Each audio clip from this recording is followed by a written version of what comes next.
This has been some of the toughest leadership challenge I've ever been in. Because again, there was no class for this. No one was prepared for what would happen.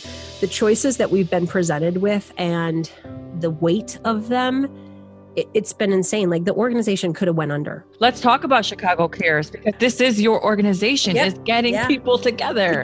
Getting people together out in the world with other people they don't know, strangers, right? Connecting people of difference in an event setting. Sometimes, volunteering with stuff touching other people's shit. Yeah. Like, all of a sudden we were like, oh my God, like, what are we going to do? Just gloves everywhere, masks everywhere. Okay, sure. But are people going to want to be going? And then, we're working in Black and brown neighborhoods on the South and West Side. And we think, oh my gosh, are these corporate people going to want to leave their bubble where the majority of the COVID cases are happening in Black and brown communities, right? You have all these thoughts of like, is our model going to go away? And that was real. And then we started to go like, okay, what other things do we have to offer? So some of the things we talked about earlier, Andrea, right? Like of the systematic poverty, all of the racial oppression, all the things happening in the world. If a volunteer doesn't have a good understanding of that, or even like, okay, you go to volunteer at a food pantry, why is there even a need for a food pantry? Why is there food insecurity?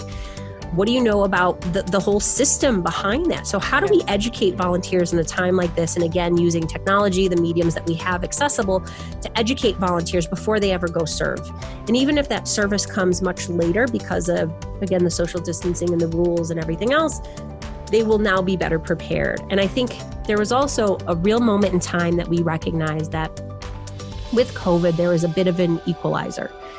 More people on unemployment, more people seeing the cracks in the social fabric of the social safety net. Yeah. Right? More people being affected than they ever had. So again, while the haves and have-nots will always continue to be a very wide divide, it has changed, I think, seeing the issues and the problems where our government was failing, right? The healthcare system. So that was a moment in time to say, how can we virtually educate our volunteers more?